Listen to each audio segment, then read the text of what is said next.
بسم اللہ الرحمن الرحیم. میں ہوں محمد ضیاء الحق نقشبندی. پروگرام دین و دنیا کے ساتھ حاضر خدمت ہوں. خواتین حضرات، آپ کے علم میں آج 15 اکتوبر ہے اور 15 اکتوبر کے دن عالمی سطح پہ دیہی خواتین کا عالمی دن منایا جاتا ہے.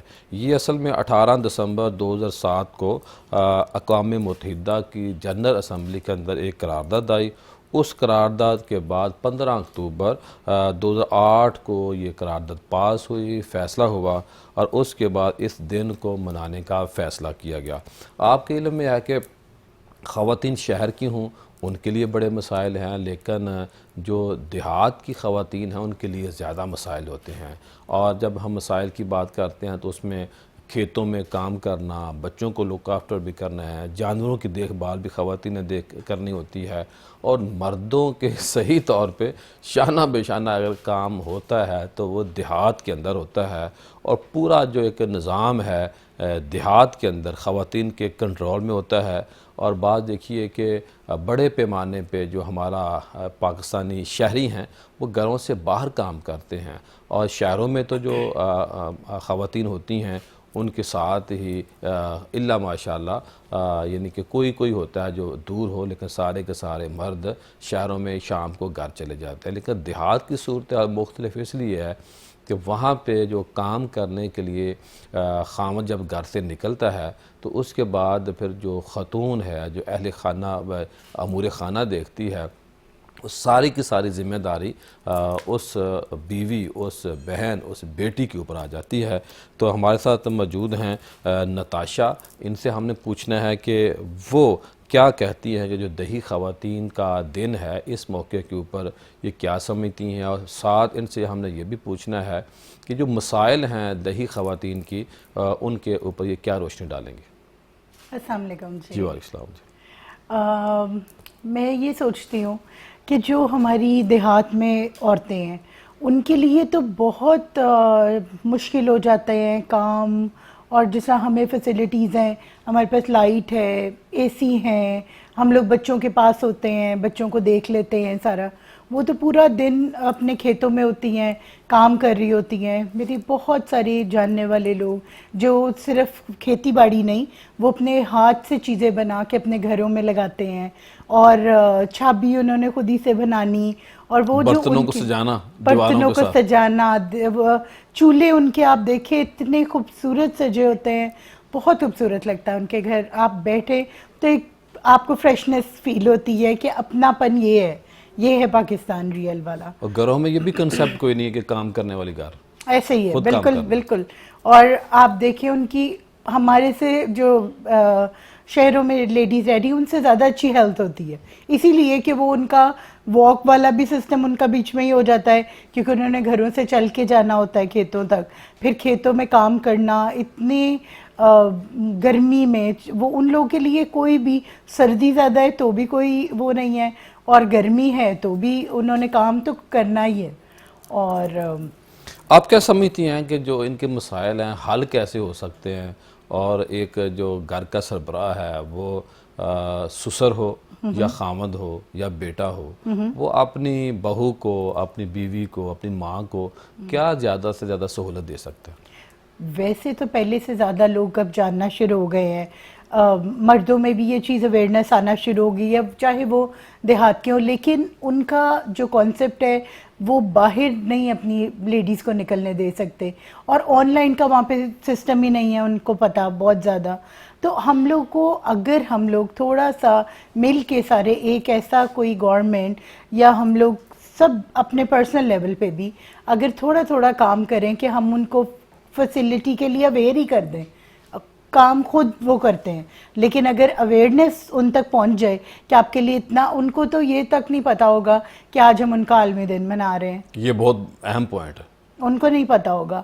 اور ہم جس طرح مزدور بیچارہ یوم مزدور کے دن بھی مزدوری کر رہا ہوتا ہے، بالکل. اور دیہی خواتین کا عالمی دن ہے آج، لیکن آپ کے علم میں ہے کہ میرا خیال ہے اللہ ماشاءاللہ دیہات کی کسی خاتون کو علم ہے. لیکن دیکھیے آج جب ہم بات کر رہے ہیں تو ان خواتین کے لیے بات کر رہے ہیں، کم از کم بات کا آغاز تو ہوا ہے. بے شک فرسٹ پوائنٹ ہی اصل میں مشکل ہوتا ہے.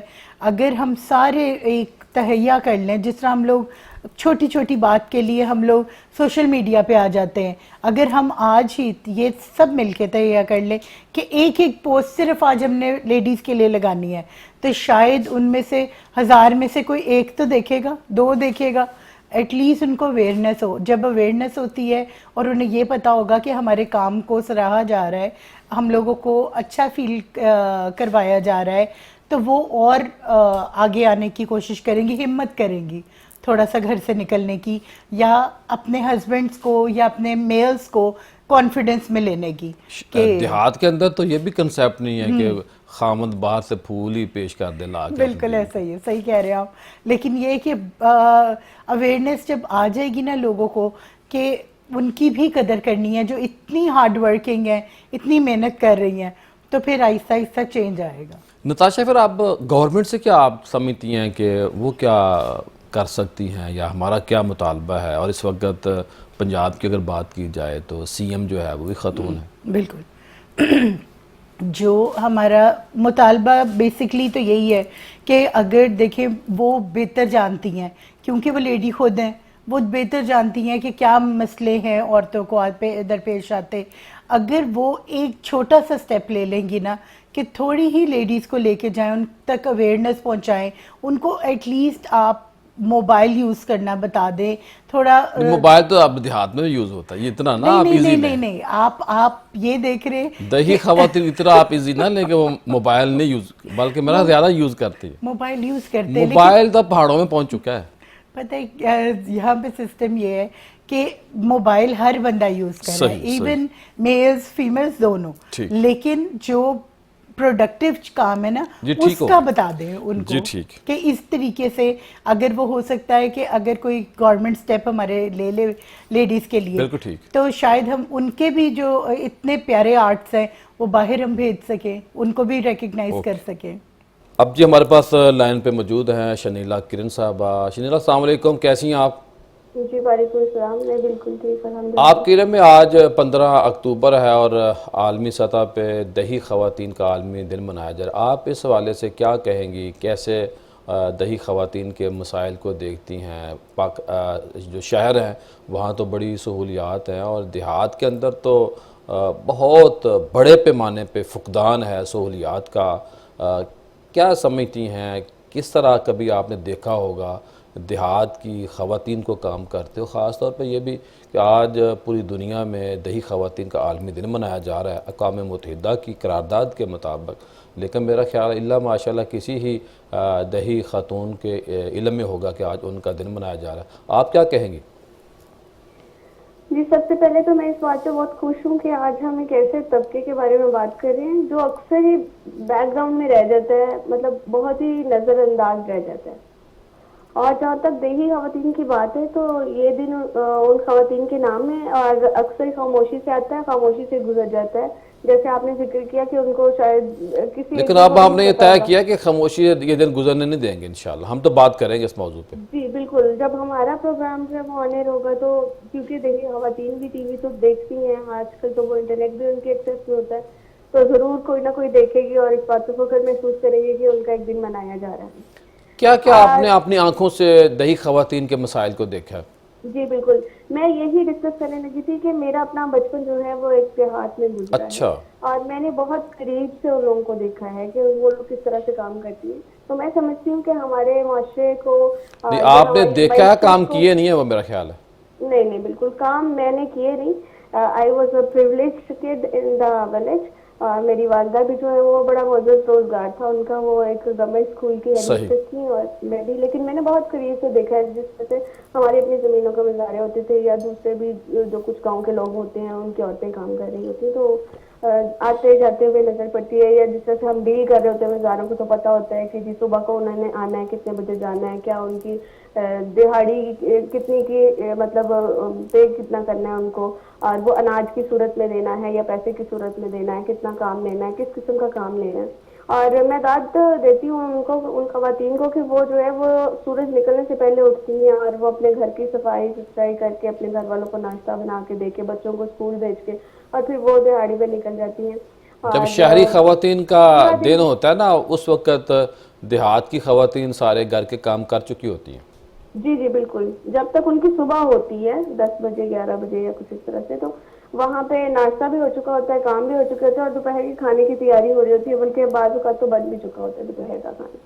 تو میں سمجھتی ہوں کہ یہ دن ان کی قربانیوں کا، ان کی ہمت اور ان کی محنت کو سلام پیش کرنے کا دن ہے.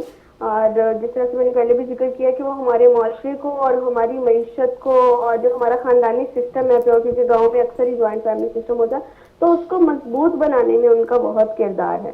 معیشت میں اس لیے کہہ رہی ہوں کہ وہ ڈائریکٹلی وہاں پہ انوالو ہوتی ہیں. شہر میں بھی عورت کام کر رہی ہے لیکن پرپورشن کم ہے، لیکن گاؤں میں جو ہے وہ کسی نہ کسی طرح سے کام کر رہی ہوتی ہے. جیسے کہ وہ کھیتوں میں جا کے بیج بو رہی ہوتی ہیں، یا وہ فصلیں کاٹنے کے لیے جاتی ہیں، یا وہ دودھ دو رہی ہیں، جانور سنبھال رہی ہیں، یا چھوٹی چھوٹی دستکاریاں انہوں نے مطلب کوئی سینٹر کھولا ہوا ہے یا کچھ بنا رہی ہے، کڑھائی کر رہی ہے، سلائی کر رہی ہے. تو یہ بھی ایک صنعت ہے، مائکرو لیول پہ ایک صنعت ہے جو وہ چلا رہی ہیں، جس سے وہ روزگار کما رہی ہیں اور اپنے گھر کو، اپنے بچوں کو، اپنے خاوند کو سپورٹ کر رہی ہیں. تو ڈائریکٹلی جو ہے نا معیشت میں ان کا اب آخر میں یہ بتائیے کہ آپ کیا تجاویز دیں گی این جی اوز کو، جو ہے دیہات کے اندر ایک پورا کلچر ہوتا ہے، ان لوگوں کو کیا آپ سمجھتی ہیں کہ خواتین کی بہتری کے لیے کام کریں؟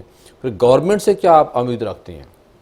اچھا، میں چاہتی ہوں گورنمنٹ لیول پہ ایسے انیشیٹو ہونے چاہیے، یا پھر پرائیویٹ این جی اوز وغیرہ جو ہیں وہ بھی ایک کام کیا کریں کہ وہ مائکرو فائنینس کو جو ہے نا ان کے لیے وہ ریڈیلی اویلیبل کریں.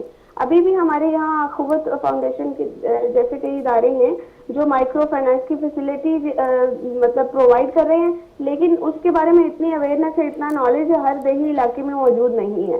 ہاں، اگر کوئی چھوٹا شہر ہے، ٹاؤن ہے کوئی، تو وہاں تک تو یہ اویئرنیس ایکسیس ہے، لیکن بہت آگے جا کے جو دور دراز کے گاؤں تھے وہاں پہ اتنی اویئرنیس نہیں ہے. تو میرے خیال میں اگر ہم سوشل میڈیا پہ یا جو ہمارا مین اسٹریم میڈیا اس پر ہم اویئرنیس کی کیمپینز چلائیں، یا ہم ان کے لیے اسکلس ٹریننگ پروگرام ارینج کریں، وہ چاہے آن لائن ہو جائے یا وہاں پہ ایک کمیونٹی سینٹر بنا کے وہاں پہ ہم جو ہے ڈائریکٹلی ان کو، جو بھی ان پڑھ خواتین ہیں ان کو بھی ہم اسکل سکھائیں.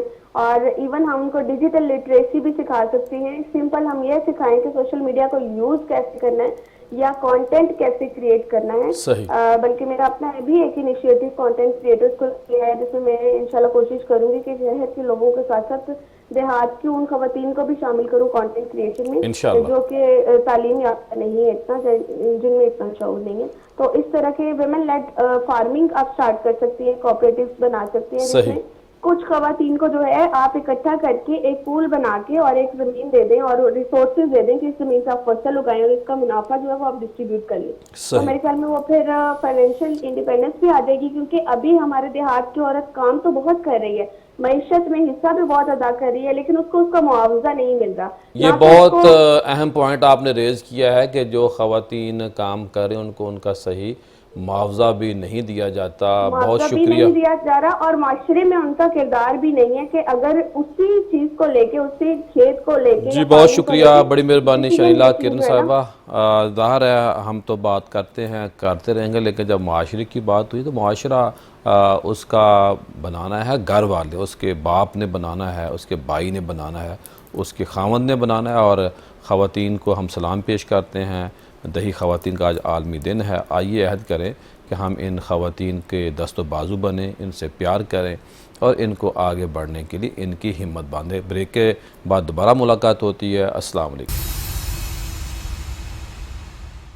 بریک کے بعد خوش آمدید خواتین و حضرات. اب ہم نے بات کرنی ہے ایک وقت کے بہت بڑے ولی گزرے ہیں ڈسٹرکٹ ناروال کے اندر. حضرت شاہ سوار شمس غوث قادری سید زادے ہیں، اور ان کا 107واں یعنی کہ 107 سال ان کو دنیا سے گئے ہوئے ہو گئے.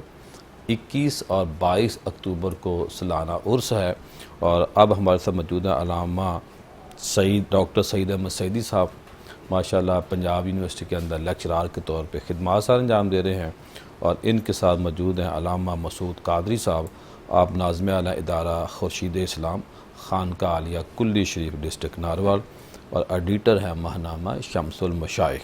اور تیسرے میرے مہمان ہیں مفتی شاہد محمود مدنی صاحب، آپ کے علم میں کنز الایمان بیکن سکول سسٹم کے اونر ہیں، ہیڈ ہیں. 80+ ان کی برانچز کا نیٹ ورک پنجاب اور خیبر پختونخوا کے اندر پھیل چکا ہے. جی ڈاکٹر صاحب، زیادہ میں بات نہیں کرتا، میں چاہتا ہوں آپ کی موجودگی کا فائدہ اٹھایا جائے. کبھی کبھی آپ ہمارے قابو آتے ہیں, ٹائم دیتے ہیں, تو کیا فرمائیں گے آج کے موضوع کے حوالے سے؟ جی دیکھیں, کوئی بھی بزرگ جو ہے ہمارے اسلاف میں سے, ان کا مقصود تو یہ ہوتا ہے کہ وہ مخلوق خدا کو اللہ اور اس کے رسول صلی اللہ علیہ وسلم کی بارگاہ میں پیش کریں. صحیح. من کو جا نغمہ کو جاؤ من کو جا ساز سخن بہانہ ایست سوئے قطار می کشم ناکہ بے زمام رہا. واہ. تو ان کا یہ مقصود ہوتا ہے کہ ورنہ وہ تو کہتے ہیں میں کہاں اور میری بات کہاں, میں تو ایک بے لگام ناکہ کو, اونٹنی کو, بھٹکے ہوئے راہی کو جو ہے وہ میں رسول اللہ صلی اللہ علیہ وسلم کی بارگاہ میں پیش کر رہا ہوں. تو ایک تو یہ مقصود ہوتا ہے. یہ جن بزرگوں کا آپ نے تذکرہ کیا, شاہ سوار شمس غوث قادری رحمۃ اللہ علیہ, یہ ان بزرگوں میں نوشاہی بھی, ہاں نوشاہی, قادری نوشاہی, تو یہ تو دو چیزیں اکٹھی ہو گئی نا, ذوق بھی اور عمل بھی دونوں چیزیں اکٹھی ہوں تو یہ سلسلہ قادریہ نوشاہیہ بنتا ہے. صحیح. تو ہم دیکھتے ہیں کہ یہ ان کا فیض ہے نا. ایک بزرگ نے بنیاد رکھی, 1855 میں ان کی ولادت ہے اور 1918 میں ان کا وصال ہے. 1918 پاکستان بننے سے پہلے. تو یہ جو نسل اس وقت چل رہی ہے یہ 5ویں پشت آ گئی ہے, یعنی اظہر الحسن گیلانی صاحب کے بعد ان کا بیٹا بھی ماشاءاللہ وہ چیزیں سنبھال, ہاں ولی عہد جو ہیں وہ سنبھال چکے ہیں. تو یہ بڑی خوش آئند بات ہے کہ ایک درویش نے اخلاص کے ساتھ جو سفر شروع کیا تھا, اور وہ بھی ککے کی ایک جگہ تھی دریا کے کنارے, وہاں وہ بیٹھے, اور کلی درویش کی کلی ہوتی ہے, تو اسی کلی سے یہ کلی شریف جو ہے وہ مشہور ہوا. یہ جنگل میں منگل والی بات, جنگل میں جہاں بھی درویش بیٹھ جائے, دیکھیں درویش صاحب دل جہاں بھی بیٹھے گا نا وہاں زندگی ہوگی, ایسے ہی وہاں ویرانی نہیں ہو سکتی. تو وہاں سے پھر یہ منتقل ہوئے, 7 کلومیٹر دور تھی کلی شریف جو ہے وہ نارووال سے, پھر نارووال میں منتقل کیا گیا. اب دیکھیں نا اس دور میں 7 کلومیٹر بھی ہوگا سیدھا سڑکوں کے اندر سے, ہاں جی, یعنی کہ زمین جو زرعی رقبہ ہوتا ہے, ہاں جی, سڑکوں سے زیادہ فاصلہ ہوگا میرا خیال ہے. جی وہ دیکھیں نا درویش جو ہوتا پیدل سفر ہوتا تھا, جی پیدل ہوتا تھا, زمینوں کے اندر سے ان کے لیے کوئی مسئلہ بھی نہیں ہوتا تھا, روٹین میٹر ہوتا تھا. اچھا یہ وہ دور ہے, دیکھیں نا 1857 میں ہم جنگ آزادی جو ہے وہ ہار گئے 1857 میں. اس کے بعد جو اثرات ہوئے نا وہ تو سب نے بھگتے نا. جی. انگریز بہادر کے جو اثرات تھے, جس طرح ٹارگٹ کیا گیا, جس طرح لوگوں کو چن چن کے پھر مارا گیا, اور لاشیں سوکھ گئی درختوں کے اوپر سوکھ گئیں. پھر دوسرا ظلم دیکھیں, انہوں نے وہ عیسائی مشنری ساتھ لائے, ہندوؤں کو انگیخت دی, سکھوں کو جو ہے وہ برانگیختہ کیا, اور پھر مناظرے شروع ہوئے, اسلام کی ہر چیز کو ٹارگٹ کیا گیا. صحیح بات. اور ایک نفرت جو ہے وہ پھیلائی گئی. اور جی علامہ مسعود صاحب کیا فرمائیں گے بزرگوں کے بارے میں, ان کا حسب نسب بیان فرمائیں اور آپ کی حیات مبارک کا اوپر روشنی ڈالیں. حضرت سید شاہ سوار شمس غوث قادری نوشاہی رحمۃ اللہ تعالی علیہ, آپ حسنی حسینی سید ہیں, نجیب الطرف ہیں, اور آپ کا شمار عظیم صوفی بزرگوں میں ہوتا ہے. اور عصر حاضر کے آپ کے جو ہم عصر بزرگ تھے انہوں نے آپ کی بزرگی کو, عزت کو تسلیم کیا ہے ماشاءاللہ. اور اس دور کے اندر, آج جس دور میں آپ تھے اس دور میں تو لوگ اذان نہیں دینے دیتے تھے. اذان دینا ایک مسئلہ تھا, اذان دینے پہ لوگوں کو قتل کیا جاتا تھا. اب لوگ مسلمان رہنے نہیں دیتے. جی جی ہاں بس یہ ایسے ہی ہے. تو اس وقت اس دور کے اندر آپ نے اسلام کی ترویج و اشاعت کے لیے کام کیا, لوگوں کا تزکیہ نفس کیا, ان کی اصلاح فرمائی, اور ان کو اس قابل بنایا کہ وہ اسلام کے پیغام کو آگے پھیلائیں. اور پھر آپ کے جو نور نظر لگتے جگر حضرت سید خورشید الحسن شاہ رحمۃ اللہ تعالیٰ علیہ, ان کی تربیت آپ نے بچپن ہی کے اندر ایسی فرمائی. اور ابھی ان کی عمر 12 سال تھی کہ حضرت شاہ سوار شمس غوث رحمۃ اللہ علیہ کا انتقال ہو گیا. لیکن 12 سال کی عمر کے اندر وہ اس مرتبے پہ فائز تھے کہ آگے انہوں نے پھر جا کے اللہ کی عبادت کی. 12 سال کی عمر میں اس لائق بنا دیا کہ وہ راہ حق پہ خود بھی چلے اور لوگوں کو بھی چلائے. صحیح.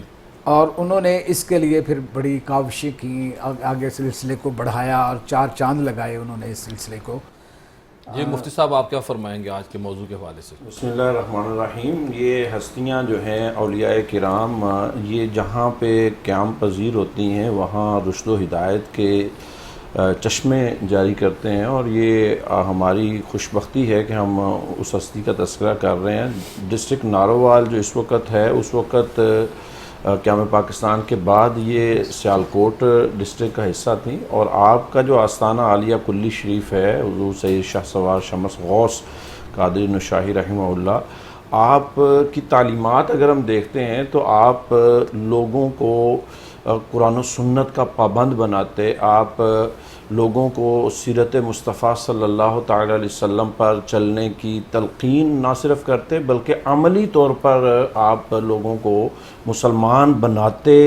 کتنے ایسے لوگ تھے کہ جنہوں نے آپ کی صحبت کو پا کر اسلام کو قبول کیا, اور کتنے مسلمان ایسے تھے جو بے راہ روی کا شکار تھے, لیکن آپ کی تعلیمات, آپ کی صحبت, آپ کے فیض سے ان کو اللہ تعالیٰ نے اپنا قرب سے نوازا اور ان کی زندگیوں کے اندر تبدیلی آئی. حضور شاہ سوار شمس غوث ہوں یا آپ کے آستانہ عالیہ کی آج یہ 5ویں نسل ہے, یہ اس پورے علاقہ خطہ کے لیے اس وقت رشد و ہدایت کا مرکز ہے. اور آپ کے عرس مبارک کے موقع پر جس پیاری ترتیب کے ساتھ قرآن پاک کے درس, حدیث کے درس اور علماء کرام, اسکالرس بلائے جاتے ہیں, میں سمجھتا ہوں کہ یہ اگرچہ آپ کو 1 صدی سے زیادہ وقت گزر گیا ہے, لیکن وہ جو آپ نے علم و رشد و ہدایت کا چراغ جلایا تھا آج بھی اس کی شمع فروزاں ہیں, اور الحمدللہ یہ چمک رہے ہیں, اور آپ کی تعلیمات. سیدی صاحب آپ یہ بتائیے کہ جو پیر صاحب کی خدمات ہیں بھائی چارے کے لیے, لوگوں کو آپس میں جوڑنے کے لیے, بات تھوڑی سی میں نے پہلے کی, آپ زیادہ اللہ معاف فرمائے مسلمان ہو گئے ہیں, اب لوگوں کو دائرہ اسلام سے نکالا جاتا ہے, اور بزرگوں نے بڑی خدمت کی, بڑی محنت کی, اور عرق ریزی کے ساتھ لوگوں کو اسلام کے اندر لے کے. میں آپ سے یہ سوال کرنا چاہتا ہوں کہ جو آج ہمارا موضوع ہے, صاحب مزار نے, صاحب عرس نے جو لوگوں کو محبت سے اپنی طرف کھینچا, وہ مقناطیسی طاقت کیا تھی آپ کے پاس؟ دیکھیں ضیاء بھائی, یہ بڑا اہم سوال ہے اور چبھتا ہوا سوال ہے اس وقت کا. اس دور میں انفارمیشن کا ایک سیلاب ہے اور ہر چیز اویلیبل ہے.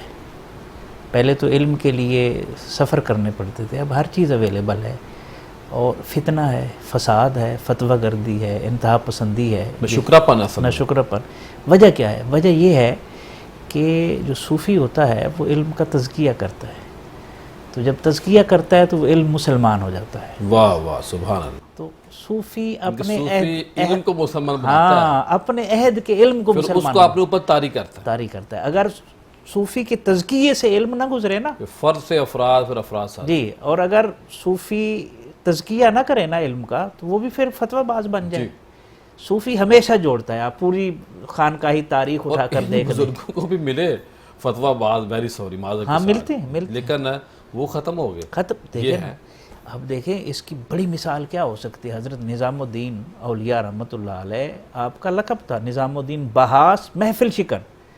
تو اس بحاس, نظام الدین بحاس اور محفل شکن کو محبوب الہی بنانے کے لیے کسی بابا فرید کی ضرورت تھی. اللہ اکبر. تو یہ وہ لوگ تھے جنہوں نے اپنے عہد کے علم کو مسلمان کیا. جب علم مسلمان ہو جائے پھر کیا ہوتا ہے ضیاء بھائی, یہ بڑی مزیدار بات ہے, پھر اس کی زبان سے نکلنے والے لفظ لوگوں کے لیے شفا بنتے ہیں. اللہ, وہ فتنہ نہیں پھیلاتے, اس کے لفظوں سے تلخی پیدا. آج دیکھیں نا موجودہ دور میں جب خطیب خود خطبہ دیتا ہے, خطاب کرتا ہے, اس کے مزاج میں تلخی ہوتی ہے, ٹھیک ہے, وہ تلخی محرومیوں کے بدل لوگوں سے لے رہا ہوتا ہے, اور اس تلخی کے اثرات سامعین پر پڑتے ہیں, اور اس سے ایک انتہا پسندی پنپتی ہے.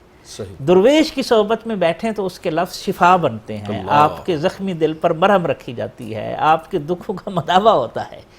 تو وہ کسی نے کہا کہ جسارت کے ساتھ, ویسے میں یہ کہہ رہا ہوں, آپ نے خود پوچھنا, ہاں, حسن قرآن صدا تر و تازہ. اللہ اکبر. حسن قرآن صدا تر و تازہ, مولوی کا مزاج باسی ہے. ہائے ہائے. تو اتنا حسن والی کتاب ہمارے پاس ہے، اور ہم نے اس کو فرقہ واریت کا مطلب مظہر بنا دیا ہے قرآن کے ہوتے ہوئے۔ وَاعْتَصِمُوا بِحَبْلِ اللَّهِ جَمِيعًا ولا تفرق، وَلَا تَفَرَّقُوا۔ تو اب تو تفرقو سے معاملہ آگے، چاہے فرقہ در فرقہ کی لعنت میں مبتلا ہو گئے، تو صوفی کا علم مسالک کے اندر گروپ بن گئے، مسالے کے اندر گروپ بن گئے، جو ایک دوسرے کے پیچھے نماز پڑھنے کے لیے تیار نہیں، جنازوں میں جانے کے ہاں لیے جی تیار تیار نہیں ہے۔ تو اس لیے ضروری ہے اس جی مسعود صاحب یہ بتائیے کہ جو آپ کا لوگوں کے ساتھ رویے کی بات ہوگی، اب عشق رسول کہ کس طرح ہمارے اسلاف نے اور صاحب مزار نے، صاحب عرس نے، اور میں بار بار اناؤنسمنٹ کرنا چاہتا ہوں 21-22 کو جو عرس ہو رہا ہے، کس طرح انہوں نے لوگوں کے سینوں میں عشق رسول کی شمع روشن کی، اور لوگ وہ کوئی ہندو ہے، کوئی سکھ ہے، کوئی عیسائی ہے، اور پتہ نہیں کس کس مذہب کے لوگ ہیں، ان کو مسلمان بنانا، پھر کامل مومن بنانا، کیا کہیں گے؟ جی حضرت شاہ سوار شمس غوث رحمۃ اللہ تعالی علیہ، آپ کا جو طریقے تربیت تھا، طریقے اصلاح تھا، اس کی سب سے بڑی بات یہ تھی کہ وہ اپنی خانقاہ پر آنے والے سے اس کا مسلک نہیں پوچھتے تھے، اس کا مذہب یا عقیدہ نہیں پوچھتے تھے، وہ دیکھتے تھے کہ یہ اللہ کی مخلوق ہے، اللہ کا پیدا کیا ہوا ایک انسان ہے، تو وہ انسانیت کے ناطے سے اس کے ساتھ، آپ کے کہنے کا مقصد یہ کہ یہ صوفی ہے وہ گناہ سے نفرت کرتا ہے، گناہ گناہگار سے نہیں، گناہگار سے نہیں، وہ کفر سے نفرت کرتا ہے، کافر کو اپنے قریب کر کے اسے اسلام کی تعلیمات سے متاثر کر کے حلقہ بگوش اسلام کرتا ہے، اور اپنا کامل ہونا پہلے ثابت کرتا ہے، جی جی پھر بالکل، کافر ہی مسلمان ہوتا تھا۔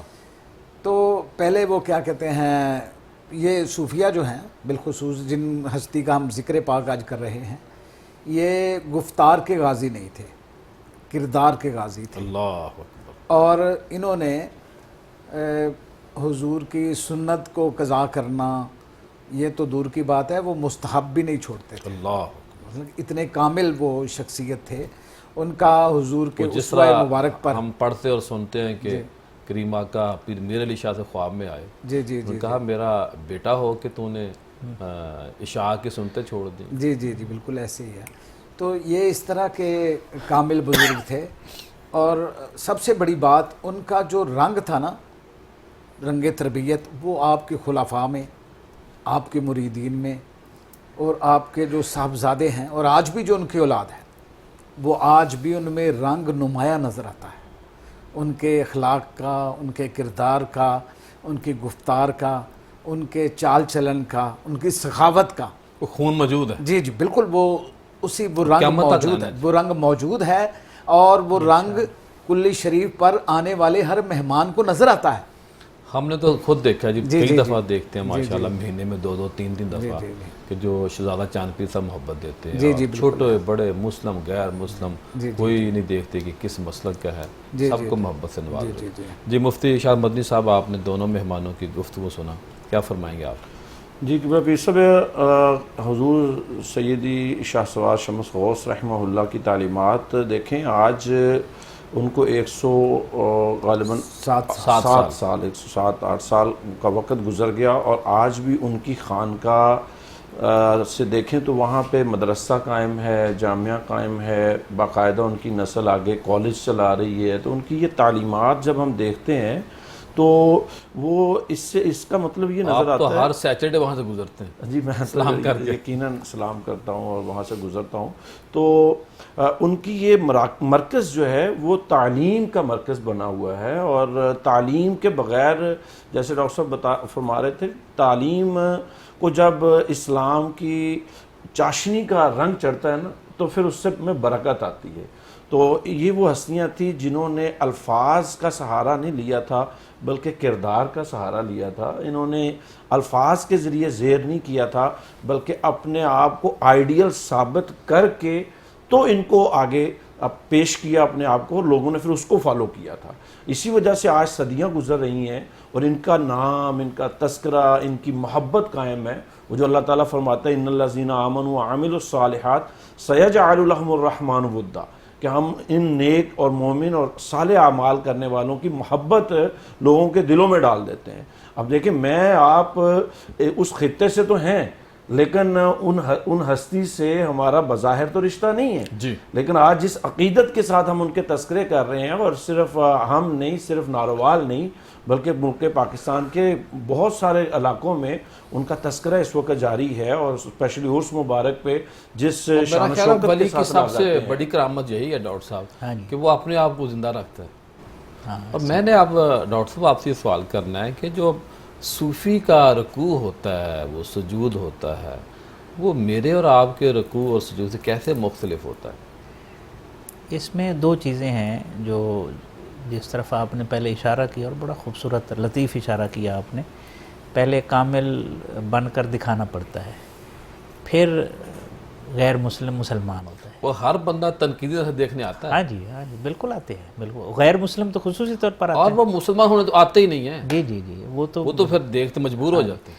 اچھا یہ بڑی خوبصورت بات ہے، اس کو عصر حاضر کے ساتھ ریلیٹ کریں نا. یعنی ان ہمارے اکابر کی وجہ سے لوگ غیر مسلم سے مسلمان ہوئے، اور ہمارے اخلاق و کردار کی وجہ سے مسلمان نسل ملحد ہو رہی ہے. اللہ، یہ ظلم ہے نا، جس کا ہم نے جواب دینا ہے. ہمارے کیا نبی رحمت صلی اللہ علیہ اس دنیا میں بھی ہو رہا ہے ہم سے اور آخرت میں بھی ہوگا. نبی رحمت صلی اللہ علیہ وسلم نے کبھی تلخی دکھائی ہو، کبھی گالی دی ہو کسی کو، کبھی مطلب لب و لہجہ جو ہے وہ ترش کیا ہو، ایسا نہیں ہے. دیکھیں نا. اچھا اس میں ایک بات تو ہو گئی، ہم دوسری طرف نہیں جاتے، یہیں روک کے دوسرا حصہ اس کا جس طرف آپ نے اشارہ کیا. ایک ہے کال، ٹھیک ہے، ایک ہے حال. اللہ، کال یہ ہے کہ بندہ کہے سبحان ربی اعلیٰ، اور حال یہ ہے کہ جب سر سجدے میں رکھے نا تو سر میں جو کھوپڑی میں جو دماغ ہے وہ بھی سجدہ کرے، اللہ، اور پہلو میں جو دل ہے وہ بھی سجدہ ریز ہو، اور پھر ایک ایک رواں کہے سبحان ربی اعلیٰ. اللہ، اللہ اکبر سے شروع ہو تو پھر وجود کا ایک ایک حصہ کہے. یہی وجہ ہے دیکھیں نا، صوفی وہ نہیں ہوتا جو جنگل میں بیٹھ کر اللہ کی ضربیں لگائے.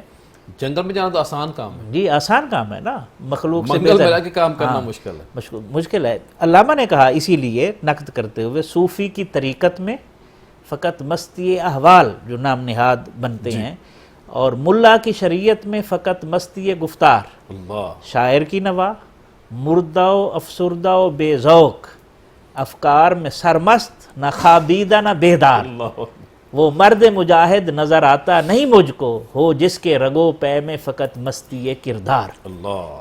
تو آستانے ان کے آباد رہتے ہیں جن کے کردار میں مستی ہوتی ہے. اب دیکھیں نا، تیسری صدی شروع ہو گئی نا، 1855، پھر 1918، یہ 19ویں صدی، 20ویں صدی، اب 21ویں صدی ہے. اور ڈاکٹر صاحب ان ہستیوں پہ، شخصیات کا وہ لوگ باتیں کرتے ہیں جن کو اپنے پردادے کا نام کا نہیں پتہ، نہیں پتہ.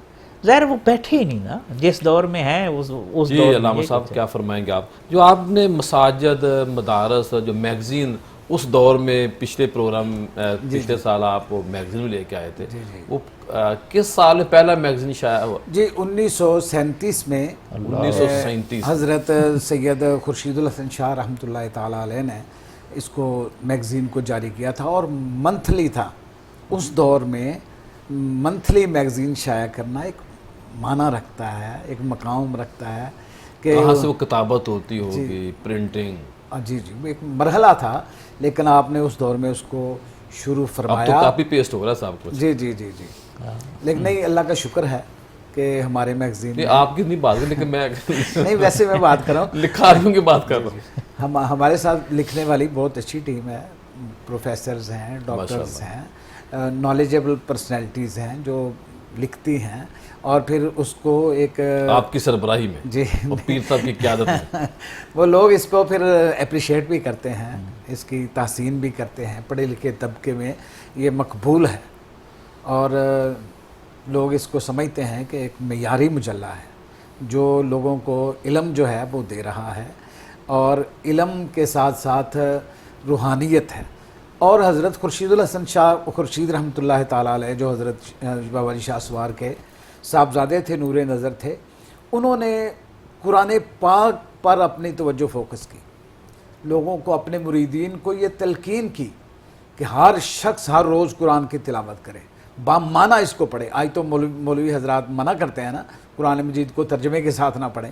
آپ نے اس دور کے اندر اپنے جو فرمودات ہیں ان میں یہ بات واضح فرمائی تھی کہ ہر شخص جو ہے اس کو بامعنی پڑھے، اپنی اولاد کو قرآن سکھائے اور بامعنی قرآن سکھائے، ترجمے کے ساتھ، تفسیر کے ساتھ، تاکہ پتہ چلے قرآن کہتا کیا ہے۔ قرآن کہتا کیا ہے۔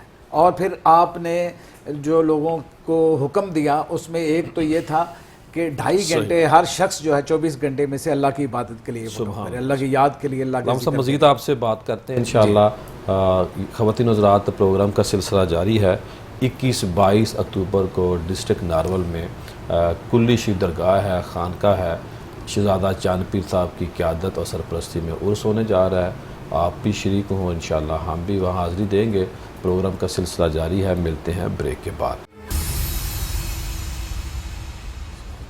بریک کے بعد خوش آمدید خواتین حضرات۔ آج ہم بات کر رہے ہیں کلی شریف ڈسٹرکٹ ناروال کے اندر بہت بڑی خانقاہ ہے، درگاہ ہے۔ 100 سال سے زیادہ عرصہ ہو گیا، 107 سال، 107 سال ہو گئے، مسلسل عرس ہو رہا ہے۔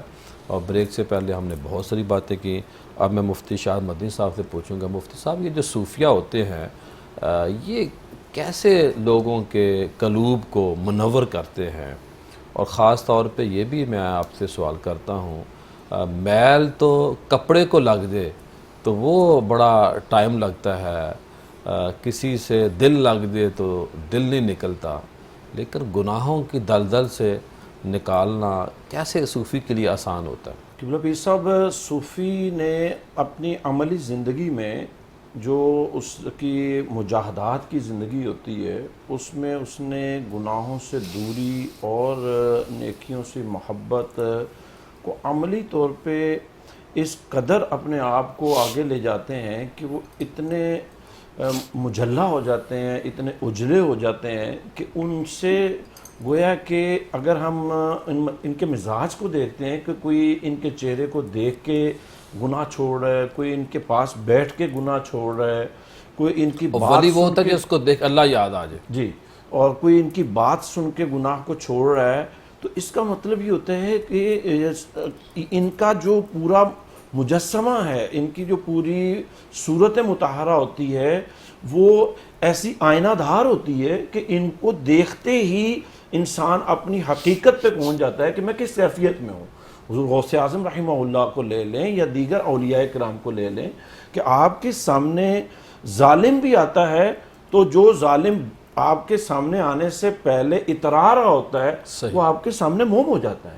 تو وجہ کیا ہوتی ہے کہ یہ اللہ کے نور سے اس قدر منور ہو چکے ہوتے ہیں کہ ان کو دیکھنے والا جب اللہ کی رحمت دیکھتا ہے اور اللہ کے کرم سے ان کی صحبت پاتا ہے تو وہ اپنے آپ کو گندا دیکھتا ہے، اپنے آپ کی گندگی کو دیکھتے ہوئے ان کی صحبت سے فائدہ اٹھاتا ہے۔ میں نے اب آپ سے یہ پوچھنا ہے کہ آپ سالہ سال سے وہاں جا رہے ہیں اور اللہ کا شکر اور کرم اور فضل ہے کہ مجھے حضرت پیر سید چاند پیر صاحب کی زیارت کا بھی موقع ملا، ہمارے گھر میں ہماری حویلی تشریف لائے، اور جو ان کی وجاہت تھی، سفید بال، امامہ شریف سر پہ اور ویس کوٹ بڑی بہت خوبصورت، اور سیاست میں تھے، ایم پی اے کا الیکشن لڑ رہے تھے، لیکن ان کی گفتگو سے سیاسی جلسوں میں بھی میں نے خود دیکھا اور سنا ہے کہ وہ عشق رسول، ہم تو بہت چھوٹے تھے، عشق رسول کی شمع روشن تھی۔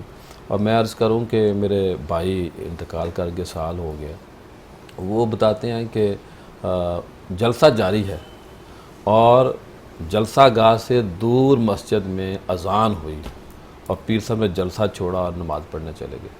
تو میرا آپ سے سوال یہ ہے کہ آپ سالہ سال سے جا رہے ہیں عرس پہ، موجودہ جو عرس کے بارے میں کیا کہیں گے، کس طرح شریعت تصوف سیمینار ہوتا ہے؟ سوال کافی لمبا ہو گیا، تو میں چاہتا ہوں کہ موجودہ جو ہم نے دیکھا ہے، جو آپ نے دیکھا، اس پہ روشنی ڈالیں۔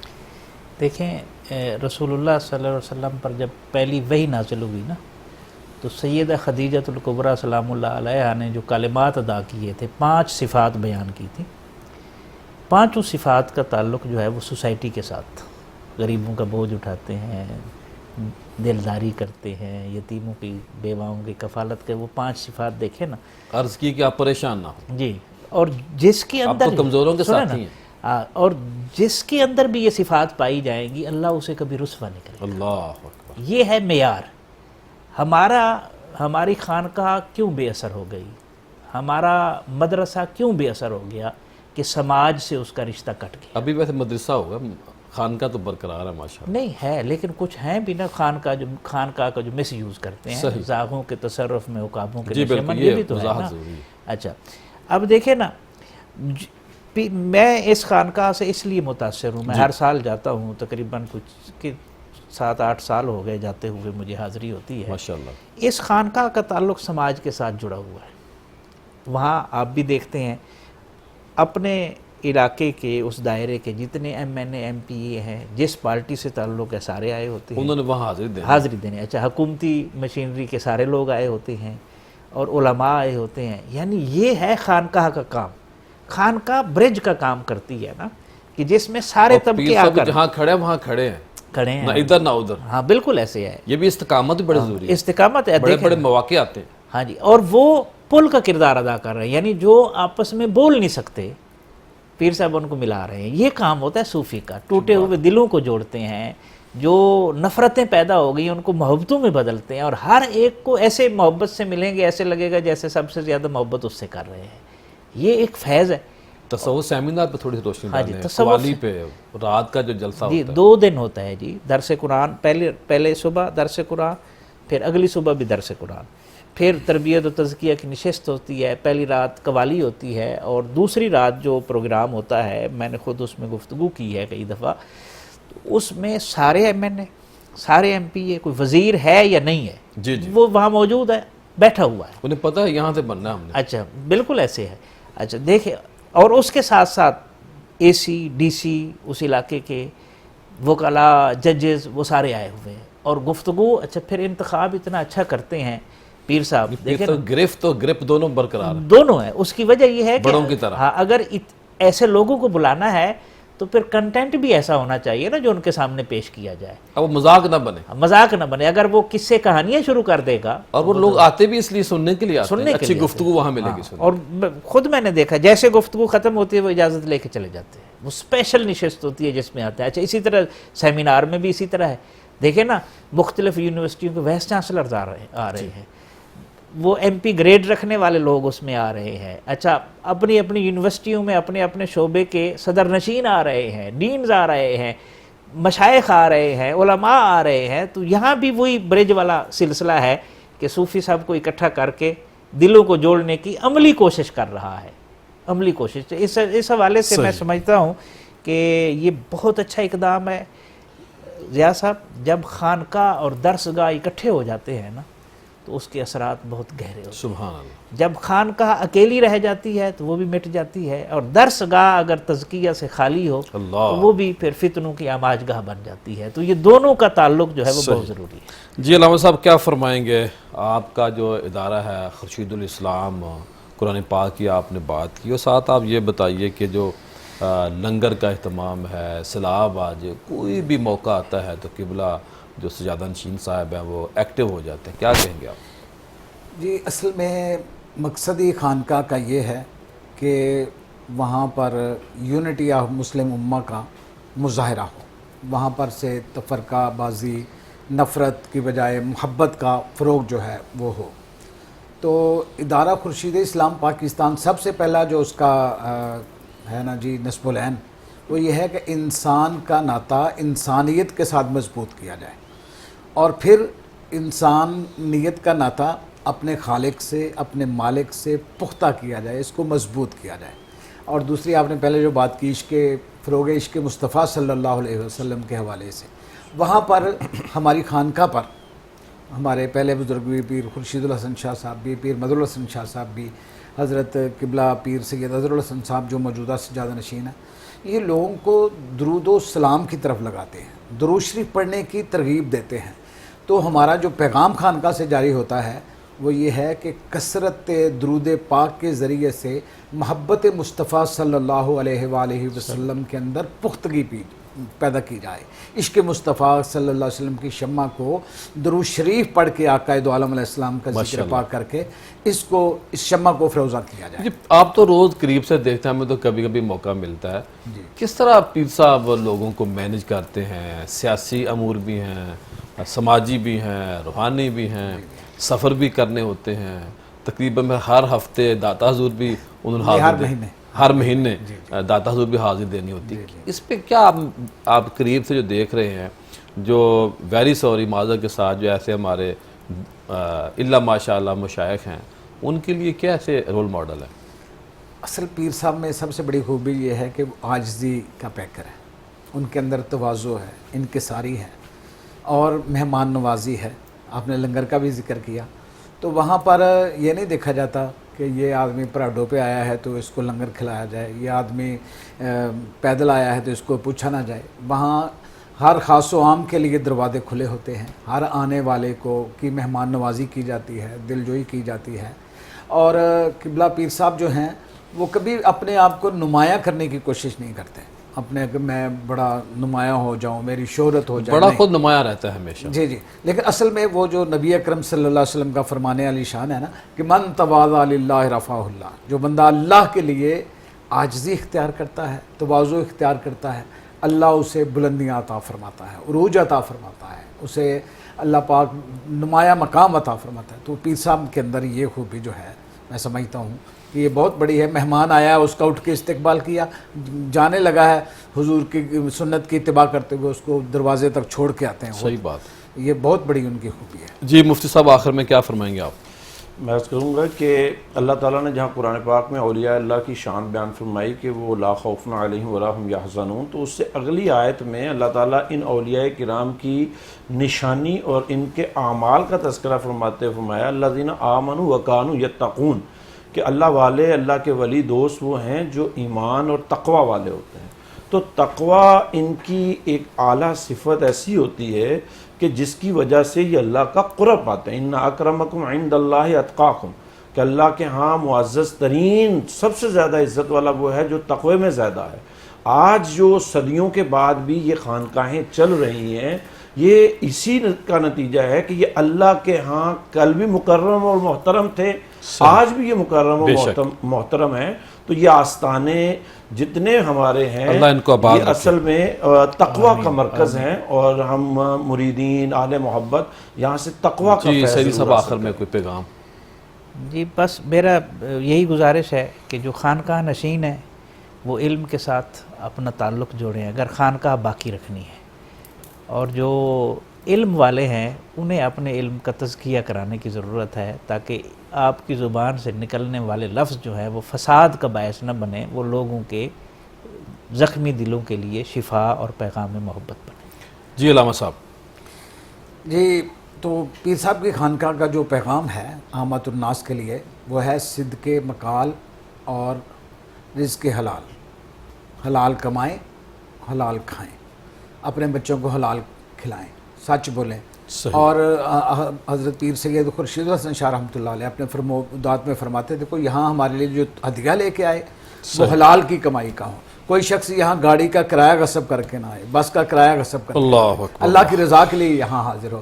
اور پھر جب بندہ اللہ کی رضا کے لیے وہاں آتا ہے تو جو بھی دعا اللہ سے مانگتا ہے اللہ تعالیٰ اس کی دعا کو قبول فرماتا ہے. جی مفتی صاحب مختصر. نبی علیہ الصلوۃ والسلام نے جو فرمایا نا خیر الناس من ینفع الناس، یہ اولیاء کرام حضور سید شاہ سوار سمجھ غوث ہوں یا دوسرے، ان کا یہی طریقہ تھا کہ یہ نافع ہوتے تھے، یہ لوگوں کے لیے ہمیشہ فائدے اور خیرخواہی کا کام کرتے تھے. تو آج کے معاشرے میں سمجھتا ہوں جتنی اس خیرخواہی اور نفع بخش ہونے کا ضرورت ہے شاید پہلے اتنی نہ ہوتی ہو. بہت آج شکریہ. ایک دوسرے سے دوری زیادہ ہوتی جا رہی ہے. بہت شکریہ جی. خواتین حضرات آج کا وظیفہ ہے یا متکبر، یا متکبر، سب سے اعلیٰ و عرفہ کون؟ میرا رب، میرا مالک سب سے بڑا وہ ہے اور اس سے بڑا نہ تھا، نہ ہے، نہ ہو سکتا ہے. اس وظیفے کو آپ نے 313 بار نماز فجر اور نماز عشاء کے بعد پڑھنا ہے. تو اس کی برکات سب سے بڑی یہ ہے کہ جب آپ اس وظیفے کو پڑھ کر کسی مقصد کے لیے روانہ ہوں گے تو دوسرے کے اوپر آپ کا رعب اور دبدبہ ہوگا، آپ کو کامیابی ملے گی، کاروبار میں برکت ملے گی، عزت اور وقار میں اضافہ ہوگا، اور کوئی شخص آپ کو نقصان نہیں دے سکے گا. اولاد کے اوپر یہ وظیفہ پڑھ کر دھم کیا کرے تو انشاءاللہ اولاد کے نزدیک کوئی عیب نہیں آ سکے گا، حاسدین کے حسد سے محفوظ رہیں گے، اور کوئی آپ کو کمتر نہیں سمجھے گا، اپنے آپ سے دوسرا آپ کو بہتر سمجھے گا، اور کوئی آپ کے اوپر ایسا جادو، ایسا گھٹیا پن جو ہوتا ہے، بات چیزیں ہوتی ہیں، باتیں ہوتی ہیں، لوگ جادو ٹونا کر تو اس سے بھی محفوظ رہیں گے، یا متکبر و نماز فجر اور نماز عشاء کے بعد 313 بار پڑھنا ہے اور 5 وقت نماز کی پابندی کرنی ہے۔ کل دوبارہ ملاقات ہوگی۔ السلام علیکم۔